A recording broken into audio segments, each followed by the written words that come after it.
Xəbər edib ona deyən ola gərək hələ belə yara yoxdur. Canın yana hiss edə bir dəfə gələ, bu yaranı kim onsuz Sevə-sevə çəkə bilər olar ona kölə, bu könül səbr etdi. Dəyərmi görən bu ağrılara, bu yanğılara? Dözərmi bu can sıxıntılara? Dəyərmi görən bu ağrılara, bu yanğılara? Dözərmi bu can sıxıntılara?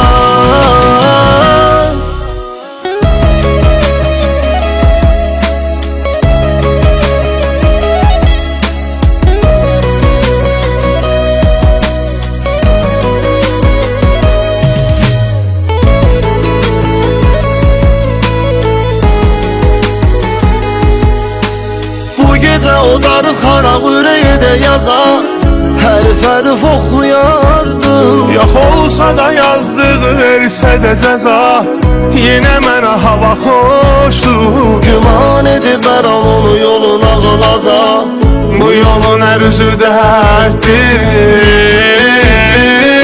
Dəyərmi görən bu ağrılara,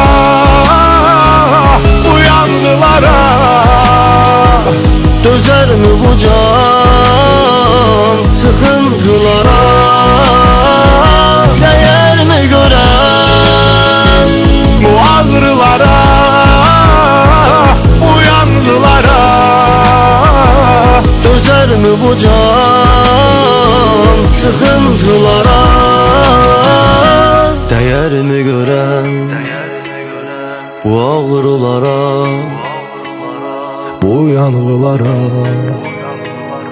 Dözərmi bu can sıxıntılara?